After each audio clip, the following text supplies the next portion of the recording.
Not gonna lie, that was rough and I'm speechless.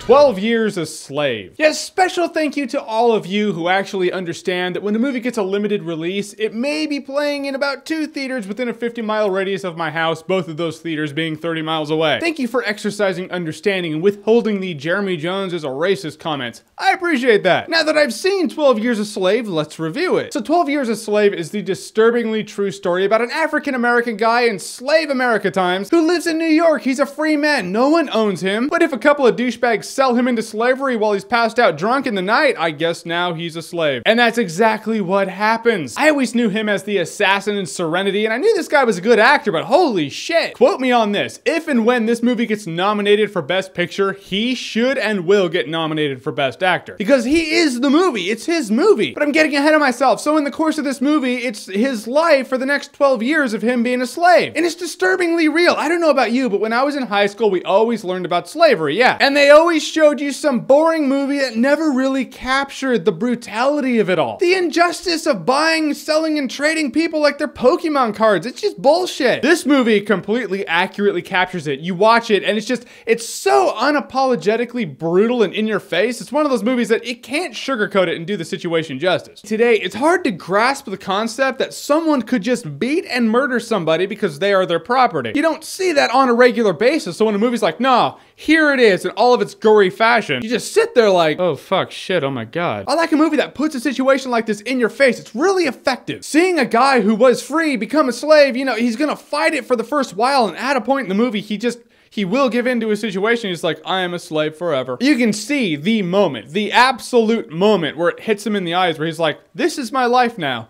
I'm never getting out of here. Everyone in the movie did a great job. You can tell there were actors where you're like, oh, that should be a big part. Like Brad Pitt's in the movie briefly, but you can tell he was like, yeah, I want to be a part of this movie. Benedict Cumberbatch is in the movie, and it's interesting because he does become the slave property of a few different people. Cumberbatch is one of them, and I've even said this where it's like, well, as slave owners go, that person was actually not bad. And when someone says that in the movie, the other person in the conversation is like, as far as slave owners go, he's a slave owner. And that is a thing of two sides. Culturally speaking, a lot of people own slaves, but I'm sure if they lived today and they looked back, they'd be like, yeah, if I could do it over, I would do it over and not own slaves. I think that is just the mental situation of the people. Other characters in this movie are just complete pieces of shit, like Michael Fassbender's character. Let me be clear. Everyone in this movie that I can think of did a great job in the movie. Everyone killed it. There's gonna be a few nominations for this movie. Michael Fassbender is going to be one of them. This guy is an asshole. He is a douchebag. He just loves to cause pain. He gives a couple of monologues where you are just baffled. You're like, you just see them as property. Michael Fassbender in this movie is like Calvin Candy from Django Unchained, but real. That's right, this is not Django Unchained. You don't kick back and go, oh, that guy, he just does a good job in this movie. You can tell DiCaprio's having fun, which is great for Django Unchained. I'm just saying you walk out of this movie going, I can't sleep. If I can describe 12 Years a Slave by mixing movies, you know I like doing that, comparing 2 movies and making them one. It's like Schindler's List meets Shawshank Redemption. If I'm gonna look you in the eyes and say this movie is an easy watch, that would be a bold-faced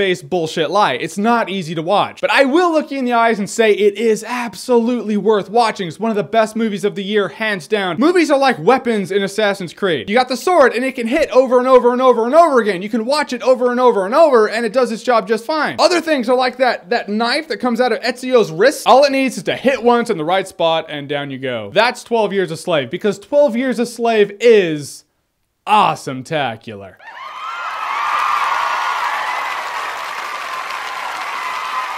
It's okay if you cry in this movie. I did. All right, so 12 Years a Slave. Have you seen it and what did you think about it? Whatever you thought, comment below, let me know. And as always, if you like what you've seen here and you want to see more, click right here to see more.